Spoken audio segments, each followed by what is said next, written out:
Welcome to the WRAL Daily Download. I'm Megan Glova. Last weekend, a car club meetup ended with an officer shooting a 16-year-old in Durham. We're now getting more details from police about it, plus in the same week, the city's most recent crime report. Let's first dive into the details of that shooting. WRAL Durham reporter Monica Casey joins us now. And Monica, can you share some background on what led up to the shooting first?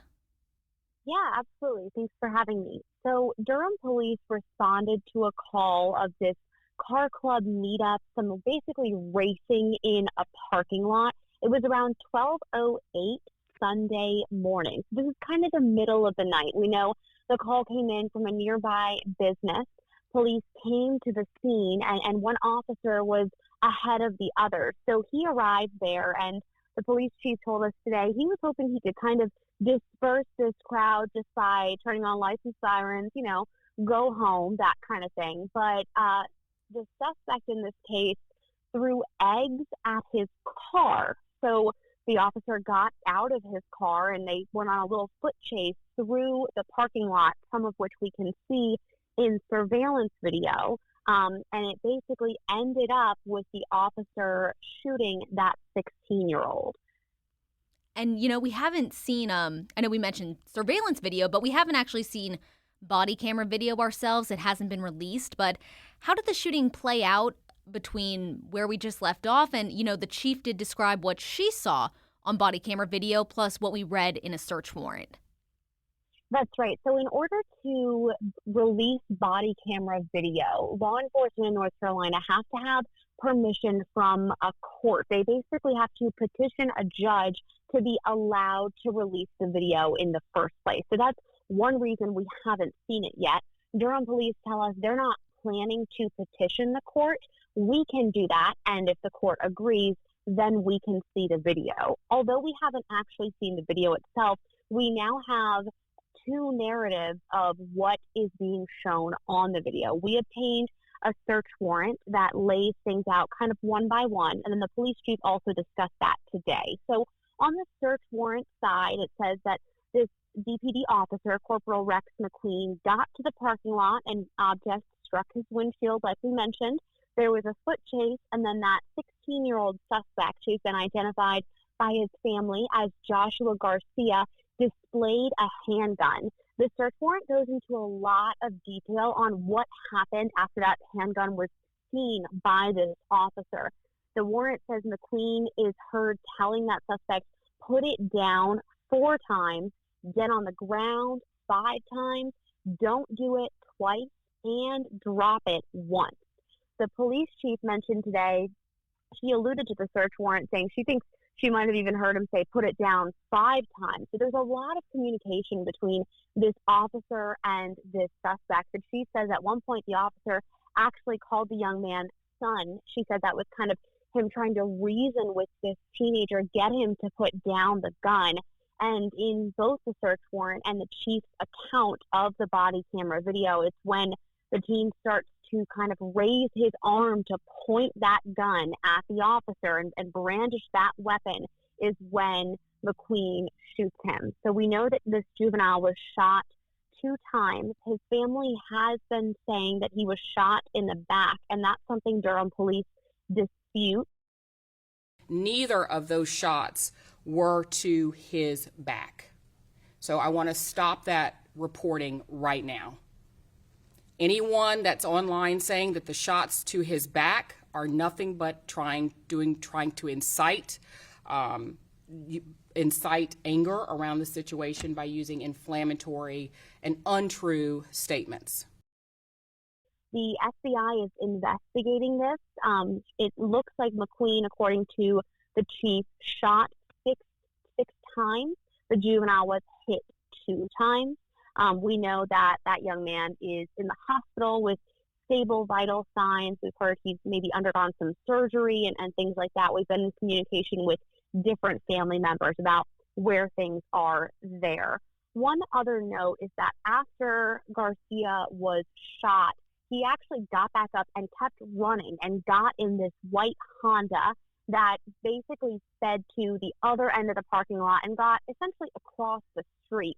McQueen was able to get all of this information on the radio, and more DPD officers intercepted that Honda.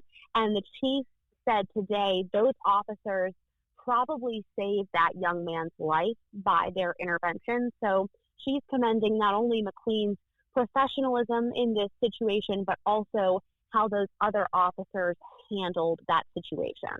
Right. No, definitely could have ended much worse. And with that being said, it's always concerning to see someone so young involved in violence or crime of any kind. Did the chief say anything about this trend that it seems like we're seeing quite often now? She did. She was really passionate about it, and it's something that we have seen from her before, this passion. We know she's a mother herself, and this is an important issue to her and a lot of people in our area. Starting with the car club meetup side of things, the chief points out this is not an indictment on car enthusiasts and clubs that meet regularly to share a safe space. She called this an exhibition of lawlessness and people who could care less about the safety of themselves and the community around them. She was very passionate, speaking to parents directly, telling them they need to talk to their teenagers, saying a lot of these juveniles that we are seeing face charges at a juvenile level have little regard for authority, and they're making these really adult decisions, in her words, of possessing firearms and committing violent crimes. Unfortunately, we've seen a lot of that in past crime reports and current crime reports of these young people, in the chief's words, making really adult decisions here. Yeah, some really good advice there. When we come back, a broader look at Durham's third quarter crime report.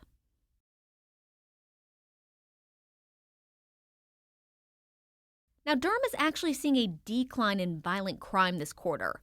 Monica, what's the rest of that report looking like, and how does it compare to previous reports, maybe this year?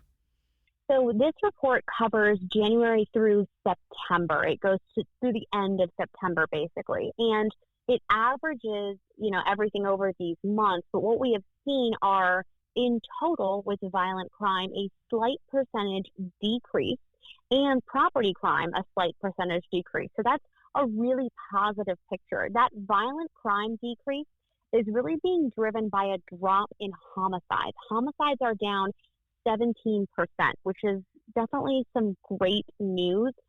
City council members were, happy to hear that today when they heard this crime report.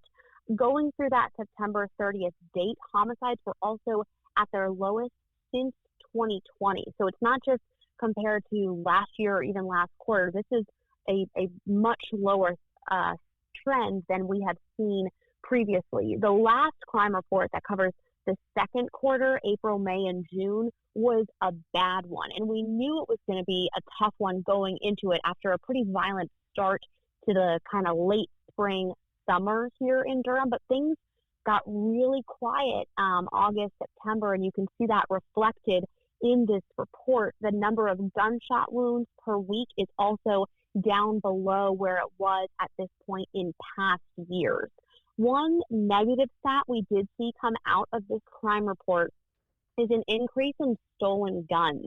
And that's something we have covered consistently. We have talked about it consistently, but the cumulative guns stolen by week, 2024 is tracking much higher. As of September 30th, 424 guns had been stolen, and 70% came from motor vehicles, which is also a higher ratio than we have seen in past years. The deputy chief who gave that presentation said a lot of times the method of entry into these vehicles is just breaking the glass. So it's more than people leaving their cars unlocked. It's not enough to lock your car and leave your gun in it. You just can't leave your gun in your car, and that bears out in these numbers. And you might hear a little bit of frustration in my voice, because it's something that I've heard from all of the city council members, the police chief, command staff at DPD. It's just this issue that has persisted in Durham. And unfortunately, when guns are stolen, they're used in crime a lot of the time. So it's a really simple thing to not leave it in your car. Right. And how does this compare to this time last year? Any significant changes there? I would say the violent crime numbers are definitely below where they were last year. And then on the property crime numbers, one thing I want to highlight is motor vehicle theft. We know those Kias were having those issues with the TikTok challenge. Oh, yeah. Those numbers are still way up over where they were in, say, 2022, 21. But it's a little bit better than last year. Motor vehicle theft is down 11%. Now, it's still, just to read the numbers, January through September, motor vehicle theft about 1,300. That's compared to about 1,450 last year. So they're still staggering numbers.